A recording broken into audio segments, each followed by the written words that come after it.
Crystal Lake presents Coffee Fueled Stories.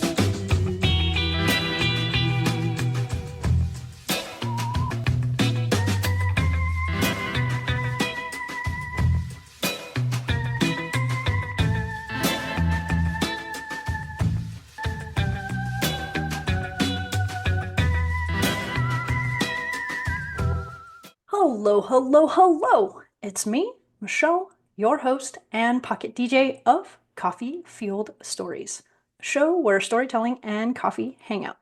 This week's special guest is Debra K. Every. Hello. Hello, so excited. Great to see you. Great to see you. Thank you for being a fan of the show. Like that like warms my heart. So the fact that you want to come and talk about your fabulous book, I'm so excited because this, oh my God, I can't say enough about this. So, Deena Undone, why don't Yeah. you let the listeners know a little bit more about the book? And then I'm gonna share all of my containment that I've been holding on to and just gush about it. Wow. I'll just leave the guy. No, I'll tell you about the book. Dina Bartlett, my main character, has tremendous guilt after not being there for her mother during her long illness and death. She gets a second chance caring for her dying abusive Aunt Agatha, but strange things start happening. Her hearing gets attacked, something weird with her smell. She worries it's her imagination, which makes her question her sanity, until she discovers that her aunt made a bargain with an entity called the Sensu that has promised her Aunt Agatha health in return for the life of her niece. So it's a story about, family secrets, anger between two sisters, tremendous guilt about a parent, all those fun things that we just love to think about in the middle of the night when we're feeling cozy and warm. Totally.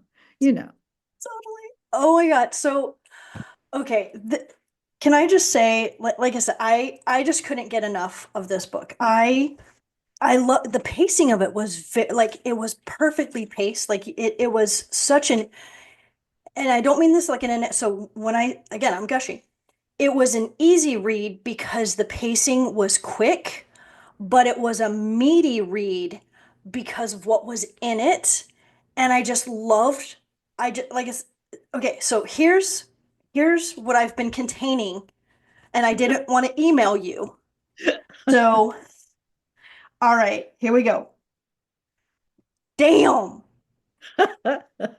Oh my God. And here, wow. And fuck. Okay. Oh my God.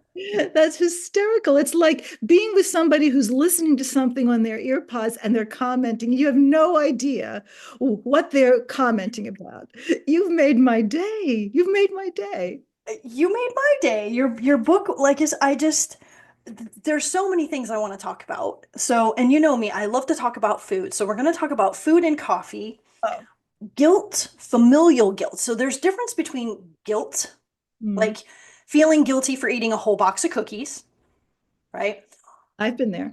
Right? Who hasn't? Thin Mints, Girl Yeah. Scouts and Thin Mints, right? You say you're Yeah. only going to eat Oh, yeah. two boxes later, no. But familial guilt. That is deep. That is so deep rooted. So I have in here familial guilt, betrayal, resentment, spiteful, vengeful, like good Lord, like that's what I'm saying. Like that's the meaty stuff. That's the chewy stuff. That's the stuff that you're just like, that's why I was like, Yeah. Yeah. oh damn. Yeah. So yeah. Yeah. There is nothing in my playbook that is stronger than familial guilt. I mean, first of all, I am Armenian. We are considered the Christian Jews. We love guilt. We heap guilt onto ourselves. We just wallow in what we think we should have done. I don't know why. It's just the way we are. So, um, right off the bat, my genetic makeup is to be predisposed to feeling guilty that I haven't done enough. And, I come from a complicated family. My parents, I loved them. They loved me, but it was complicated. There was a lot of stuff going on in my family. So I should think thank you because it gives me an awful lot of material to talk about. But in my opinion, to feel guilty, there are people who have great relationships with their parents. I did. I had good relationships with mine, that feel a sense of peace and they're settled once their parents are gone. I've not met many of them. I'm not one of those people. I am fascinated with people who do feel that way because I don't understand how you get there. But yeah, I have a lot of guilt about things. I haven't done the things with my mother that Deena does in the book, but I certainly have a lot of guilt. And there is nothing like mining that and actually having the ability to have catharsis about that, which is one of the great gifts to being able to write a book. Absolutely. And that's like perfectly stated. And I totally agree with you in regard to that. Yeah, what's funny is that my husband's parents, he loved going on vacation with them. It was such a strange thing to see that kind of a relationship in a family. But when you think about it, it's actually more easily understood to have an issue with parents because you start out they are the ones that fed you and cared for you and picked you up when you felt down. And you're not deifying them, but you certainly are looking up to them. And then when we go through those teenage years where we have that rebellion, which of course is necessary if we need to break away and become our own person, which is much more interesting to me is when they become old and need your help. So Yes. I would think that some people, this was not me, but I would think some people almost feel betrayed that now the person that they were looking up to and looked at that now all of a sudden needs them. And there's all kinds of confusing things that happen there. Some people deny it so much that they're rarely in contact with their parent because they feel uncomfortable seeing them in that position. And some people resent them, and it is so complicated, so complicated. It is parental. That's where that child to where so that adult now it's now the adult child Mm. adult a Yeah. parent, and it's funny you say that because even as my mom was super it's fine. She was like so sick just before she passed, Oh, but she kept that strong. She did not want me to see her, like you said, weak, tired, sad looking, frail. She still made a point to make sure she sat up in the bed. And this is the best part, and I'm going to write about this because this just killed me, and I still have the blanket.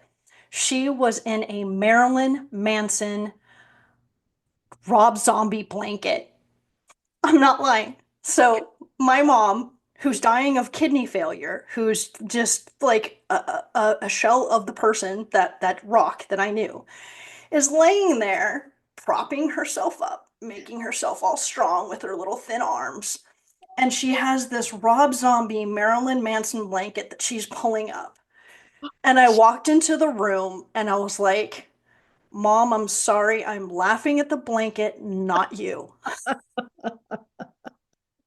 I love this image. You must write this story. You must write it. I am. I have the blanket.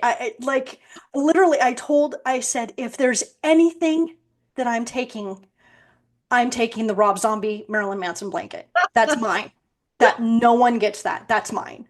Yeah, So yeah. I have it. It's in a box. It's in a box in the closet there. So, Very cool. but Very cool. yes, and it's complicated, it's sad, and so I still have, super sad memories associated with it, but damn, that blanket kind of just it Yeah. helps, it brings that levity that, sometimes just needs to crack that shell, and sometimes you're just like, I just Mm. need to laugh right now, and that was a great laughing, like I said, Yeah. I couldn't help but laugh. Yeah. Yeah. So, anyway, familial guilt and Yeah. family relationships are extremely complicated, and you did a fabulous job. So, I want to know your thoughts on Simon because I want to talk about Simon because Deena is your main character, but Simon is somebody that I would love to talk about, and I would love if you could share a little bit about Simon. Holy, no one has asked me about Simon, not once. You've blindsided me, totally blindsided me. Okay. I, Well, you okay, open with the pastrami sandwich. well, You there open is. with the pastrami sandwich, and you got the Deena method and you got the Simon method. I know it's true. And well, you're amazing because that you caught what I was doing there. I They are very, very different people. Deena is the classic creative person who is happy to throw things against the wall and see what happens. I mean, there's a little later on in the book that she talks about how their walls in their house are filled with all this artwork that Simon wants really, really carefully curated, and she's constantly bringing home all kinds of falderal that she ends up with on the wall. That's really the big difference between the two of them. It's probably, and it's also their what attracted them when they first met at that grungy bar down in the village. He comes in with a suit. He's obviously slumming, and she sees him. She's the one who took charge of the situation. She's the one who put it in the creative place by, I don't know. I don't know if I should even. I don't know if it's a spoiler. I don't think it's a spoiler. No, My no. favorite pickup line in the world: you walk up to somebody and you say, you don't know them. You don't say hello. You simply say, "Do you want to hear a story or tell a story?" You know so much about Yes. the person depending on how they answer that question. You know immediately. And if they blow you off, you know about them then too, right? Yeah, yeah. So that is the difference between Deena and Simon. And Simon, thank goodness, Deena ended up with someone like Simon because he grounds her in so many ways. When she finally goes out on her own and becomes her own person and essentially reinvents herself from a very, very shy little girl who's, insecure about how she looks and all that kind of stuff. And she reinvents herself through theater. She is not nearly the strong person that she believes she is, which is why she ends up ending up with panic attacks and that sort of thing. It is Simon who keeps her together. It's Simon who is there for her as her rock, even when she pushes against him, even when she gets angry with him. The other little thing that goes on with Simon, which I don't know if it came across in the book, as I said, I come from a very challenging family, but I am fiercely loyal about them. I can talk all kinds of crap about my family. I can complain about them, but nobody outside of my family can say anything about them because I adore them, right? Yes. Well, Yes. this relationship between Simon and Deena, I wanted to create someone who has an entirely different family, which is what he does. He has a grounded family who's happy, everybody gets along together. And Deena is lucky to be involved in a family like that. But there is a part of her that has jealousy and at the idea that her husband is not accepting of her family. And the only family she's got is Agatha, who is not an easy person to be around. So in a situation where she is so bound by the strength of her husband, she also gets frustrated and angry, not angry, but frustrated and annoyed that he comes from this perfect New England family. It's a complicated relationship. It is, but there's there's just that there is a sweetness and a gentleness to him. Mm-hmm. And even when they are frustrated, even then when they are fighting, he's still, there's like I said, that's why I wanted to talk. I was like, how do you feel about Simon? Because I adore, like the second you introduced us to Simon was the pastrami scene. And like I instantly was just like, wow, what a way to introduce a character. He instantly had you introduce him with nurturing. Mm-hmm. So instantly I'm like, okay, where Yeah. are we going with this, Simon? And there had to be someone like that because I've got Deena who is here, and I've got Agatha who's here, and I've got Kayla who's here. And I needed a baseline. I needed something even, Steven. Otherwise, it would have been too much. Yeah, I love it. I thought you did a great job. Like I said, I'm a Simon fan. I think he was he's perfect for Deena. And the way that you did that, like you said, he's very even keeled, and he helps, bring, and who doesn't want that in a partner, right? Because when you are, all over the place, like I used to help my mom with panic attacks. Here's a good story. You'll appreciate this, and this is going to be right alongside the Rob Zombie blanket story. So I'm with some friends. We had just rented a cabin up in the mountains, and it is snowing, snowing, snowing. And I'm not lying, we were in Southern California, but it was a big snowstorm. And literally, we had a window of time, and we were told, like, we were watching the weather.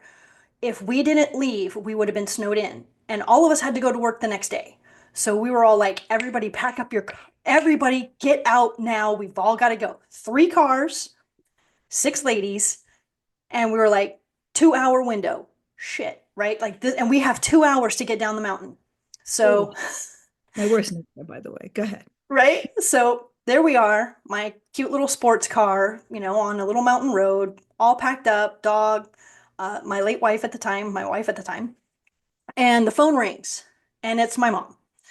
And I was like, hey, mom, how are you? She's like, I'm okay. And I was like, she's having a panic attack right now. Shit. I'm like, because that's when she would call me. We would normally schedule our times to talk. And so I knew what this phone call was. And I'm like, I'm driving 15 miles an hour in a snowstorm down a mountain with a car in front of me and a car behind me of my friends and, precious cargo currently. And I'm like, hey, mom. And I'm trying to keep as calm as I can. Hey, mom. Um, can I call you in like an hour and a half? Would that be okay? Is everything okay? Can I would love to talk with you. Love to talk with you. I didn't want to tell her what was happening, but I knew I had to. So I was like, we're driving down a mountain road in some snow right now. Everything's okay. Everything's fine. But I should probably just focus on what I'm doing. And I knew that she would be like, oh, yeah, yeah, yeah, yeah. Drive, drive, drive, drive. Yeah. So I was like, I'm gonna call you when we get down the mountain at the restaurant, okay? Okay, honey, that sounds good. And I'm like, oh, I'm gonna have a panic attack. Oh, oh, oh, I'm feeling this so keenly. Oh, God.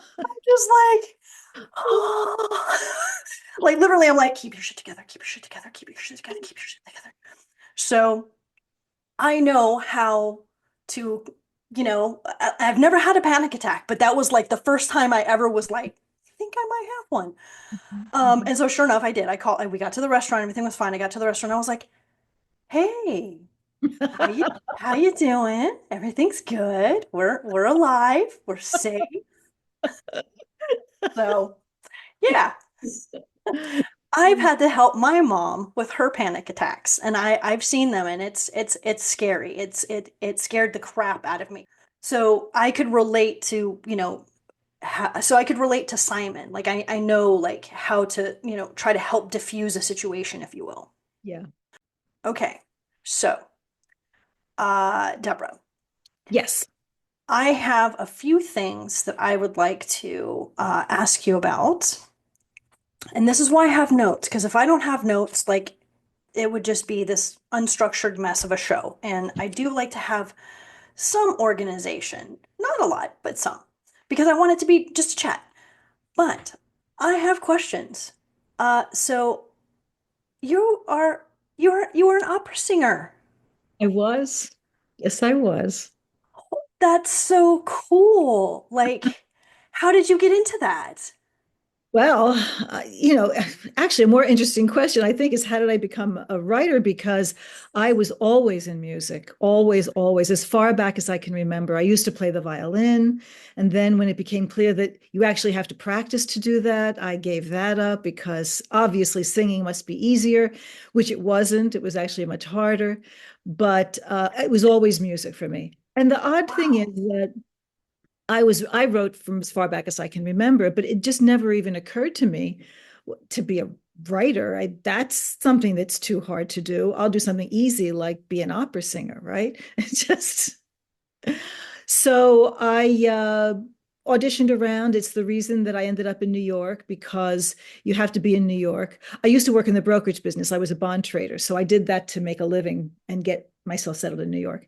So then I got lucky. I got cast at the Royal Opera in Stockholm, Stockholm, as we like to say. It was my debut. I had a Carnegie recital debut as well. And I spent 10 years singing at a level that I never thought I would. So it was a very strange thing to have fallen into that. I did it for 10 years. I sang a lot in Scandinavia. I did a concert at the Royal Palace there, the Smithsonian Institute here. I was on some series. I did some operas. I made a recording and a second recording that never got released for a variety of reasons. And then after my kids were born, the travel became so difficult that I decided to retire. Um, and that was easy at first, that first year not singing, I was so happy. I remember my first sore throat. Oh, what a joy. I got sick. I made myself talk all the time so it would be even worse. I got laryngitis. Heaven, didn't have to worry about it. And then that first year went by. The second year, I started really missing singing a lot. So I can say that now, gosh, when did I stop singing? Was it 20 years ago? I want to say, maybe more. I'm a little long in the tooth. Um, I still think about singing a lot. There's two aspects of it that fed me. One was the actual music. Music is everything. It can be, and it can be for anybody. That's what's so incredible about music. And I think it actually affects people physically. It's one of the few art forms where your body actually reacts to it, right?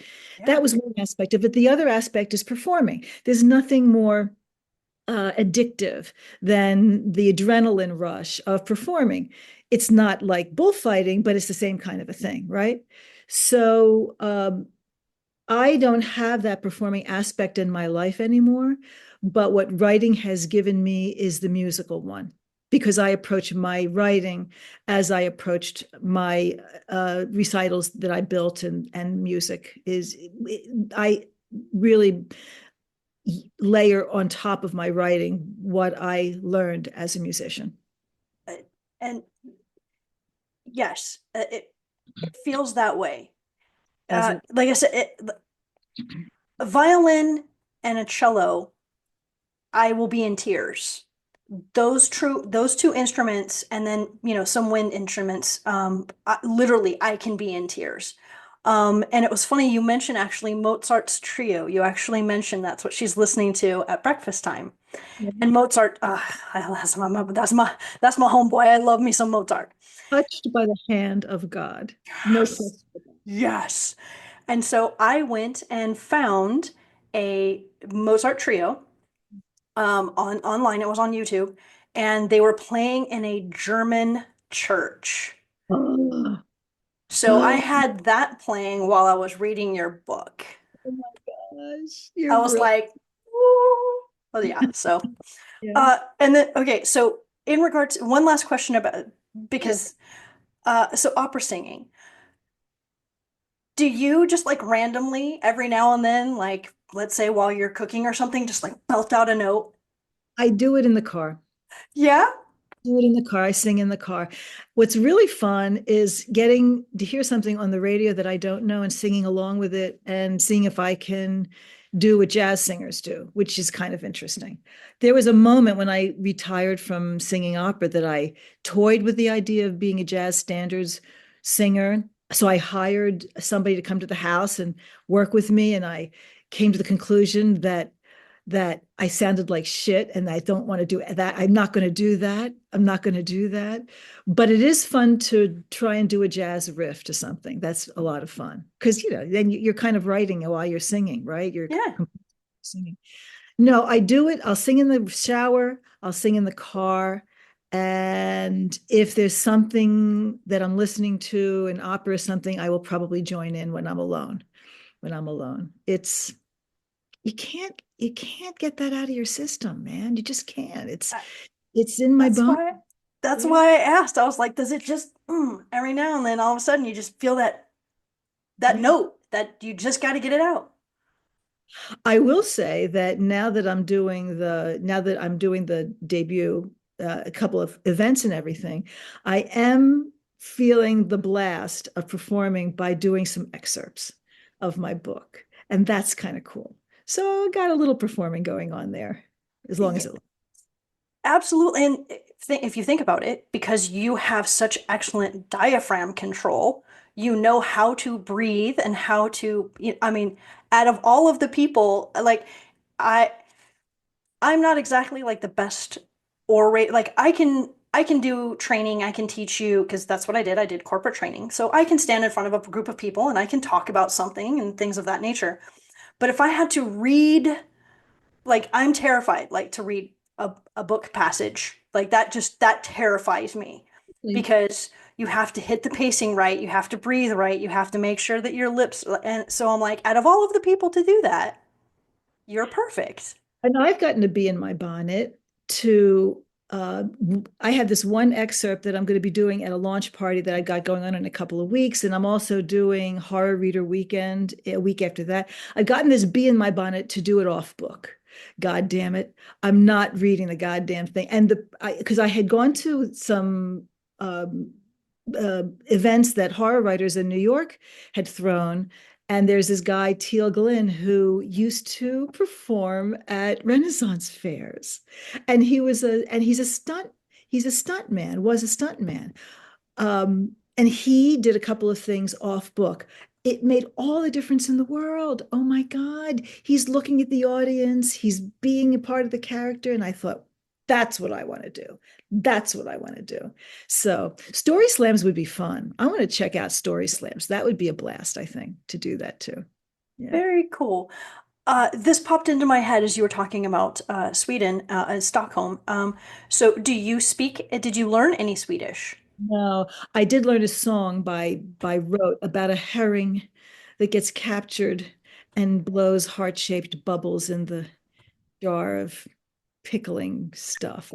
I was taught that by a mentor, conductor of mine, and he taught me how to sing it. So the audience loved it. They thought I spoke Swedish. They talked to me in Swedish afterwards. I couldn't understand a damn word they said, but they're such wonderful people there. What a tremendous country. What a great country it is. And no, I don't. I don't. Okay, well, I worked for a Swedish company for 7 years, and the only thing I knew how to say was hello, how are you, thank you, Uh-huh. and I'm good. So I was gonna say hur är läget, Uh-huh. but instead I'll just say mycket bra, which means very good. So mycket bra. Talk, But talk.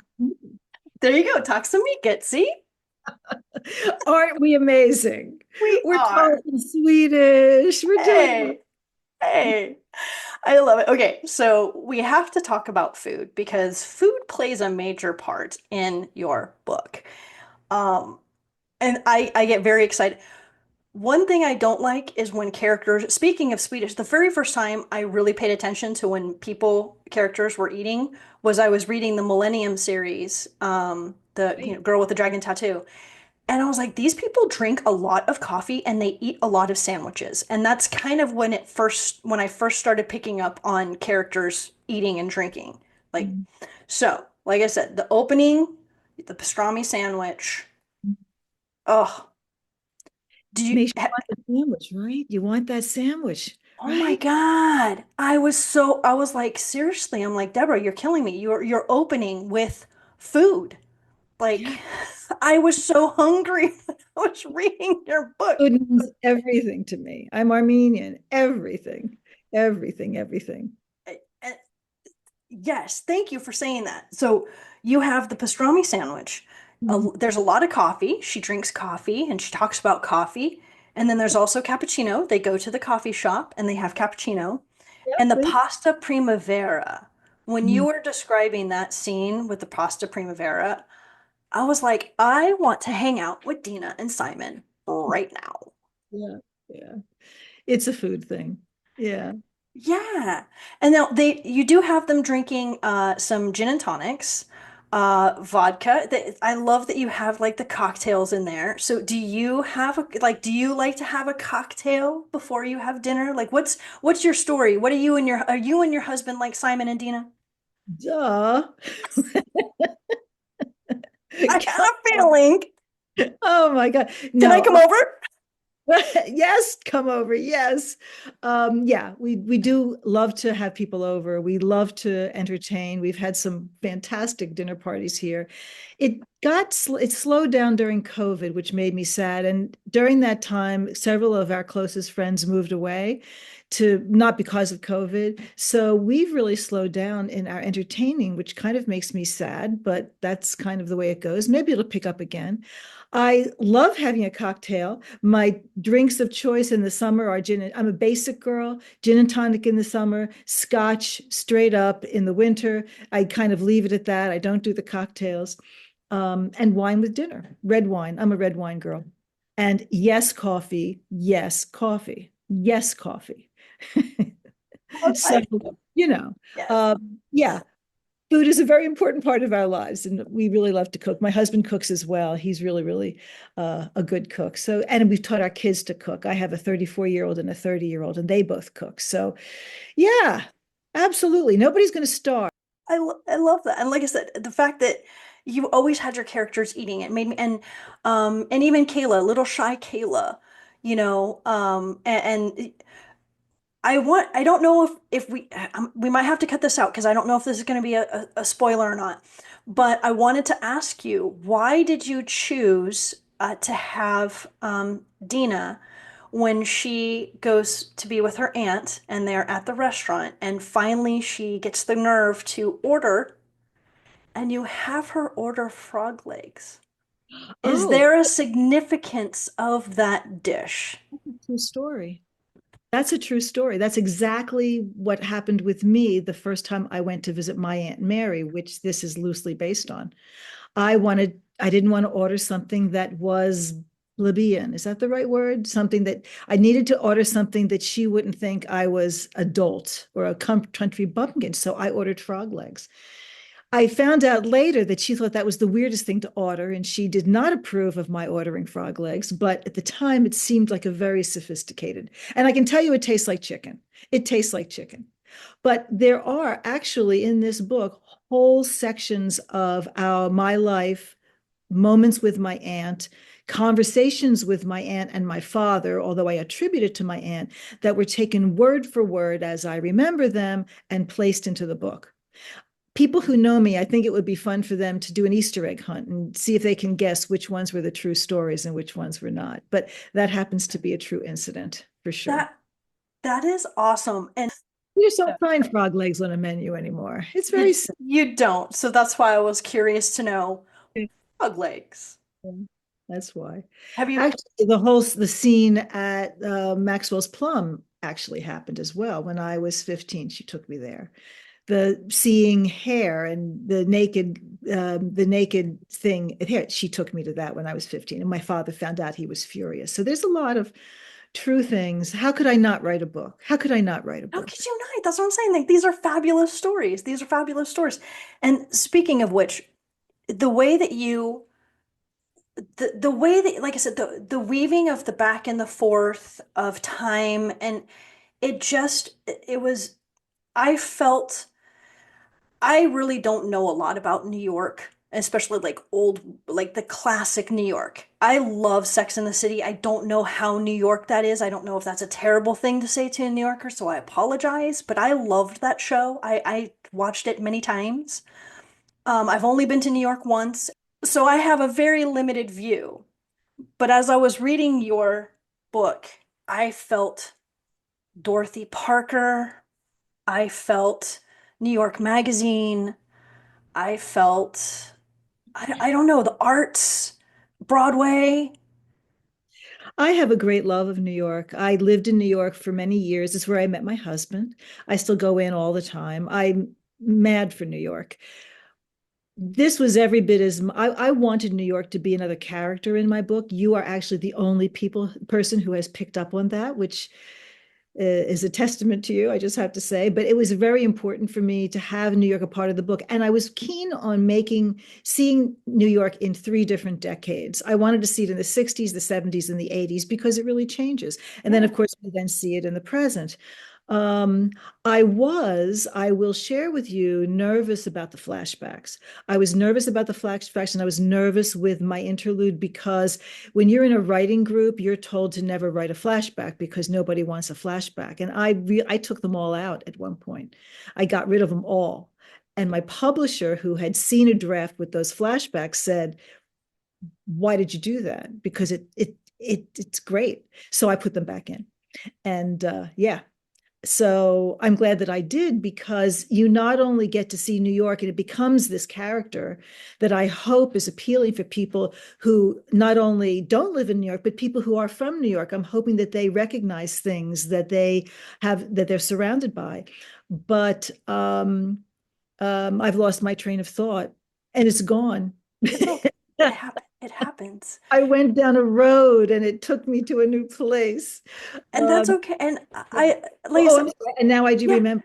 And also, I needed to do that because when we meet Agatha, she's in a bed and she's unconscious for a good part of the first part of the book. yeah.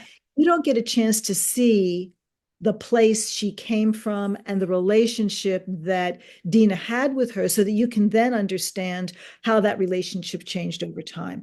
I didn't want to start the book when Deena was 16. That would have bored the snot out of me. But I wanted to start it where I started it, but I needed to show that change. And that allowed me the opportunity to do that. And absolutely. So, you might appreciate this. One of the things I love is when I'm watching a movie and they always have the cartons of Chinese food. Yes. Um, so the two things okay, three things. The three things that I love and crave from New York, even though, like I said, I've only been there for literally, I think we were there for like 8 hours. New York bagels. Uh-huh. No one does a bagel like a New York bagel. Like What a- it's the standard that everyone should strive towards. It's and the other thing is see now I lost my train of thought. Chinese food. Chinese food, thank you. You see, but you have a great Chinese food on the West Coast. Because I No, only had Chinese food in New York. So, and but I've never had it in California. it's not same. So one amazing Chinese and it's actually Islamic Chinese food. No way. Oh my God. It is the most amazing food, Deborah. Oh my God. It's called Ma's Islamic Chinese and it's in Orange County. It's in Fullerton, California, and it is absolutely phenomenal. That's all I'm going to say about that. Wild, wild, wild, wild. So that's the only Chinese food, like that's it.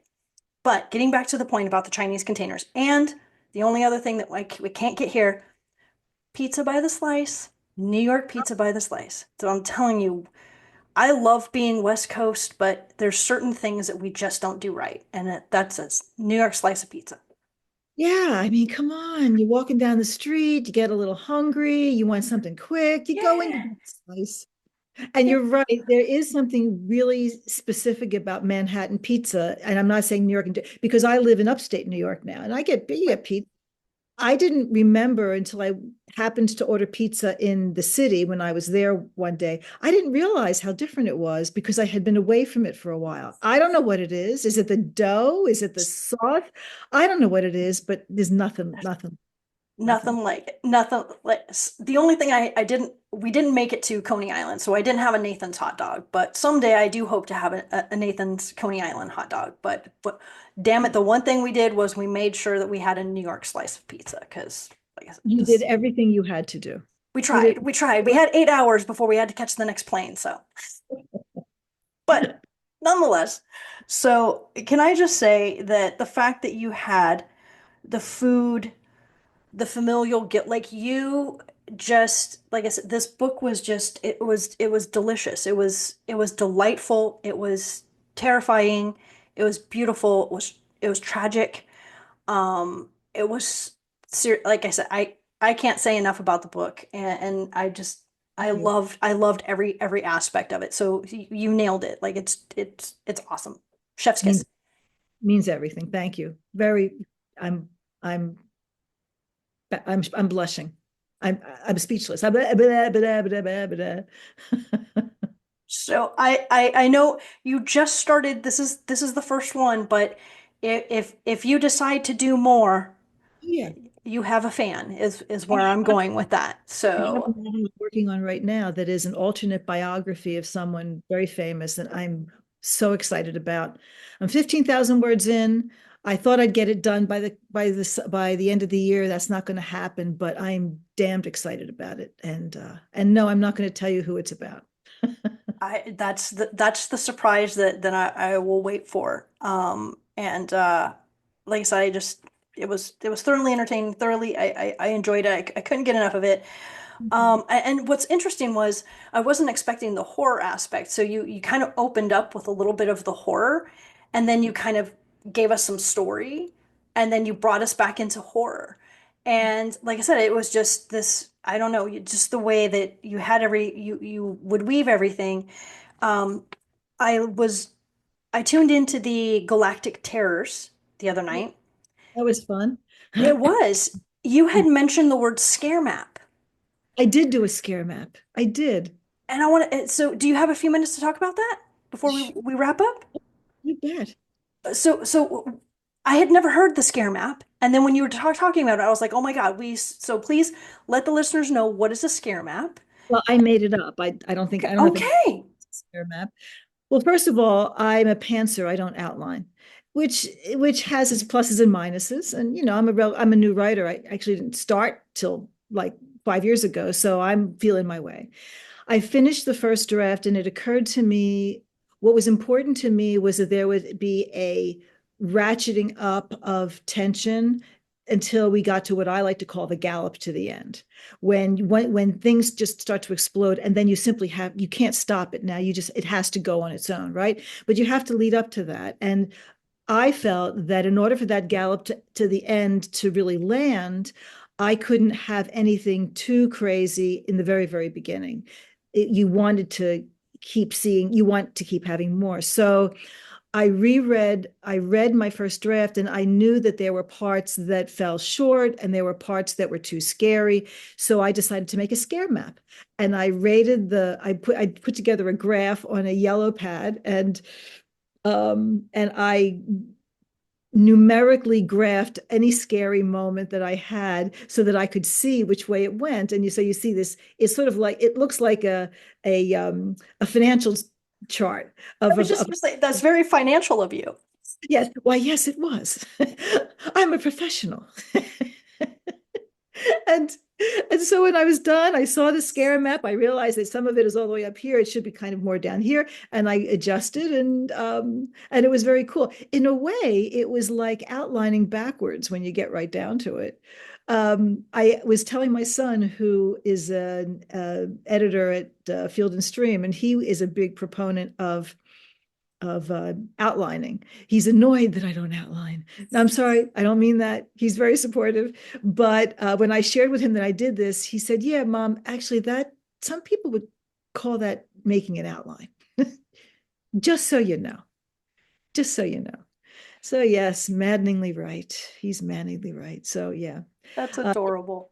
yeah, yeah. That's adorable. At least I was like blown away. So like I had that in my head, but at the same time I also wanted to make sure that I was very, what I call like very virgin with your book. So I tried not to make sure I had too much in my head Mhm. going in, because I wanted to make sure, like I said, that I was very focused on your story without having not to say like hype. So I watched the Galactic Terrors you're reading, and I had to like unhear what I heard, because I didn't want to have that in my head, as I was, like I said, I wanted to go very virgin with your book, and I was like, so I was kind of like, la la la la la, I want to hear, but la la la la la la. So Hard to come up with a good excerpt if you're talking about a horror book. On the one hand, you don't want a spoiler. You just don't. On the other hand, you want to give the best bits, and the best bits are the scary bits. yeah. So I'm very aware that the second reading I did on Galactic Tellers was a spoiler because it's one of my better scares, but I just did it anyway. God damn it. No, like I said, I loved it, and so I had to like the part that I had to remove myself from was when you were talking about like the taste, right? Because it was about and everybody the comments. So that was like I was like, okay, if I could just remove a few pieces of memory, that's what I would remove, but I would keep everything else. So that's why I was like, no, I'm not gonna try to remember what passage that was. I just wanted to. So when I got to that passage, obviously I was like, yeah. It's like I tried to imagine like if it was the first time that I had read it or heard it. So that being said, final question before we go. How much coffee did you Ah, drink while you were writing this?